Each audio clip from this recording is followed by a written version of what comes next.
पसीने से लेकर हाथ का मैल, जले हुए तेल से लेकर डालडा, घी, पामोलिन ऑयल, नकली पनीर, इंडिया की सड़कों पर क्या कुछ नहीं बिकता। इवन इन चीज़ों को तो ग्लोरीफाई भी किया जाता है, लेकिन यही वो चीज़ें हैं जो आपके शरीर को खोखला बना रही है। सिर्फ अगर फूड सस्ता है तो आप अपनी हेल्थ को भी दांव पर लगा सकते हैं। कभी सोचा है आखिर क्यों इंडिया कैंसर और डायबिटीज़ का कैपिटल बनता जा रहा है? आखिर क्यों Indian street foods are very low in hygiene? और इससे आपके शरीर को, आपकी लाइफ को क्या इम्पैक्ट होता है? आइए आज की इस वीडियो में डिटेल में जानते हैं। एक प्लेट वेज मोमोज लगा दो भैया, एक प्लेट ग्रीन मोमोज पैक कर दो भैया। एक चिकन मोमोज है, इसमें क्या क्या डलता है? अदरक लहसुन का पेस्ट और डालडा, काला नमक, देसी नमक। पानी में जो है हींग का फ्लेवर बढ़िया आ जाए। ये है रामबर्ड भाई। ये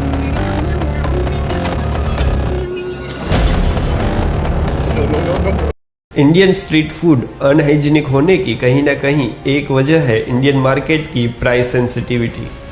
अगर कोई आपको 25 रुपये में नकली पनीर खिला रहा है तो कोई 50 रुपये देकर मेरे यहाँ पर असली पनीर खाने क्यों ही आएगा? बिना मिलावट की और फ्रेश चीज़ें खरीदने के लिए ज़्यादा पैसा लगता है, जो ओवरऑल स्ट्रीट फूड की प्राइस को भी बढ़ा देता है। और इंडिया में ज़्यादातर जो ठेले वाले स्ट्रीट फूड वेंडर्स हैं वो लाइसेंस्ड नहीं हैं, कहीं भी ठेला लगा देते हैं। और वो लोग नकली पनीर, रीयूज्ड ऑयल, बासी वेजिटेबल बेचकर अपना प्रॉफिट मार्जिन बढ़ा लेते हैं। ये इतना अपना मार्जिन बढ़ा लेते हैं कि चेकिंग के टाइम इन्हें रिश्वत देना भी अफोर्डेबल होता है। इवन एडल्ट्रेशन माफियाज ने तो बेबी फूड तक को नहीं छोड़ा है। You, as a young parent, would be thinking that this is the best thing that you are doing for your child. However, the Indian Council of Medical Research says that we have been doing it wrong. If you start taking industrial food produced by the companies, which are ultra-processed foods, contain sugar in a high amount, the children get addicted to them. So they also like, after they grow, they also like. यहाँ तक कि Indian market में palmolein oil का धड़ल्ले से use किया जाता है, जो ज्यादातर वेस्टर्न कंट्रीज में या तो रेगुलेटेड है या फिर बैंड है। प्रोसेस्ड फूड और स्ट्रीट फूड में घटिया क्वालिटी के इंग्रेडिएंट्स का बेहिचक इस्तेमाल हो रहा है। सबसे चिंताजनक बात यह है कि पाम ऑयल का इस्तेमाल लगभग हर स्नैक, बिस्किट, नमकीन और पैकेज्ड आइटम में हो रहा है। यह सस्ता जरूर है, लेकिन सेहत के लिए बेहद हानिकारक है। इससे हार्ट प्रॉब्लम्स, डायबिटीज और मोटापा बढ़ रहा है।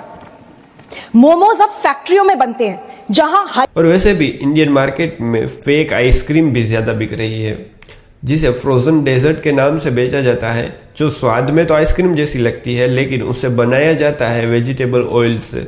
और मार्केट में फेक पनीर के बारे में तो आपने ज़रूर से सुना होगा, जिसे एनालॉग पनीर कहा जाता है। यह नकली पनीर होता है, इसे वेजिटेबल ऑयल में कुछ केमिकल मिलाकर बनाया जाता है। ये आपकी हेल्थ पर बहुत ही बुरा इफेक्ट करता है और इसे बेचना लीगल भी है।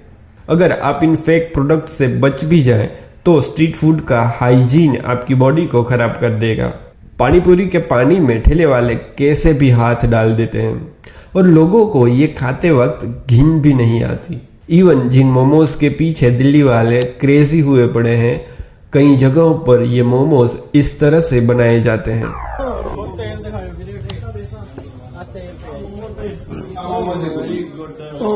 और इसमें क्या क्या डलता है? अदरक लहसुन का पेस्ट और डालडा।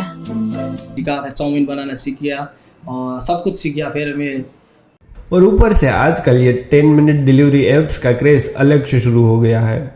लेकिन जो खाना आप तक 10 मिनट में पहुंचाया जा रहा है, वो उनके स्टोर्स पर कितने दिनों से पड़ा हुआ है ये हम नहीं जानते। ये खाना जहां पर बनाया गया है और आप तक सिर्फ 10 मिनट में पहुंचाया गया है, उन पर कितना प्रेशर होगा जो इसे बनाते हैं। क्या वो अपने हाइजीन, इतनी सफाई मेंटेन कर पा रहे होंगे? जहाँ पर ये खाना बनता है वहाँ पर कितनी सफाई है ये हम नहीं जानते। एक डिलीवरी बॉय ने तो क्लाउड किचन को एक्सपोज करते हुए ये पोस्ट रेडिट पर की थी एनोनिमसली। ये क्लाउड किचन जहाँ पर होते हैं वहाँ पर सीटिंग की कोई व्यवस्था नहीं होती है, क्योंकि ये रेस्टोरेंट्स नहीं होते हैं। यहाँ पर सिर्फ डिलीवरी बॉयज़ ही आते हैं, इसीलिए ये खाना कैसे बनाते हैं और यहाँ पर उनके लिए सफाई मेंटेन करना भी ज़रूरी नहीं होता है, क्योंकि अगर ये रेस्टोरेंट टाइप होगा तो शायद से लोग उनके किचन को देखना चाहें या फिर किचन में भी आ सकते हैं, तो रेस्टोरेंट्स में इनको सफाई मेंटेन करनी पड़ती है। लेकिन क्राउड किचन में क्योंकि डायरेक्ट पब्लिक का इंटरेक्शन नहीं होता है, इसीलिए ये कैसे भी खाना बना देते हैं।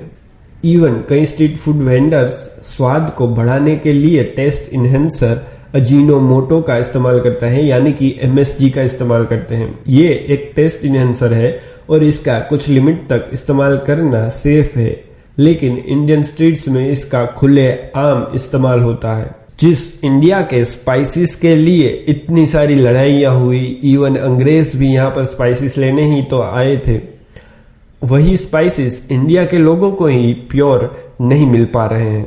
महाराष्ट्र में 31 स्टूडेंट्स मारे गए थे पानी पूरी खाने की वजह से। ज्यादातर स्ट्रीट वेंडर्स जिस पानी का उपयोग करते हैं वो बहुत ही साफ नहीं होता है, उसमें कई बैक्टीरियाज होते हैं। ज्यादातर उसमें इकोलाई नाम का बैक्टीरिया पाया जाता है, जिससे आपको उल्टी और किडनी प्रॉब्लम्स हो सकती हैं। इवन जो फॉरेनर्स यहाँ पर आते हैं उनको उनकी कंट्री एक एडवाइजरी जारी करती है कि इंडिया का खाना और पानी सेफ नहीं है, जरा ध्यान रख के खाए। और ये कोई प्रोपेगेंडा नहीं है, ये सच्चाई है, आप इसे नकार नहीं सकते। It's a ground reality. हमने ना गंदगी को नॉर्मलाइज कर दिया है। ठेले वाले के गंदे हाथ देखकर लोग ऐसा कहते हैं कि इसी से ही तो स्वाद आता है। नहीं, इससे स्वाद नहीं आता, इससे बीमारी आती है। और कई लोग तो सिर्फ टेस्ट के पीछे ही पागल होते हैं। अगर उन्हें खाने में स्वाद मिल रहा है तो फिर वो इस चीज़ पर ध्यान नहीं देते कि वो कैसे बन रहा है, कितनी सफाई के साथ बन रहा है और इवन इसमें किस तरह के इंग्रेडिएंट्स डाले जाते हैं। अब मैं ये नहीं कह रहा हूँ कि सारे के सारे स्ट्रीट फूड वेंडर्स ही नकली खाना बेचते हैं, एडल्ट्रेटेड खाना बेचते हैं या फिर अनहाइजीनिक होते हैं। कई स्ट्रीट फूड वेंडर्स ऐसे होते हैं जो ग्लव्स का इस्तेमाल करते हैं, फ्रेश इंग्रेडिएंट्स का इस्तेमाल करते हैं, लेकिन जैसा कि मैंने पहले बताया कि फ्रेश इंग्रेडिएंट्स के लिए उन्हें ज़्यादा पैसे खर्च करने पड़ते हैं, तो उनके स्ट्रीट फूड के प्राइस भी बढ़ जाते हैं। अगर आप कम पैसे देकर अनहाइजीनिक खाना खाते हैं तो शायद से आप खाने के 5 रुपए तो बचा लेंगे, लेकिन आपके शरीर पर जो खर्चा होगा, बाद में आप हॉस्पिटल में जो पे करेंगे वो उससे भी ज़्यादा होगा। इंडिया में जो ये हाइजीन की प्रॉब्लम है उसे सॉल्व करने के लिए क्या किया जा सकता है? डिमांड कीजिए हाइजीन की। अगर आप एक होटल का रूम बुक करते हैं और अगर वो आपको साफ नहीं मिलता तो आप क्या करते हैं? आप डिमांड करते हैं, क्योंकि आपने पैसे दिए हैं। तो डिमांड कीजिए हाइजीनिक फूड की।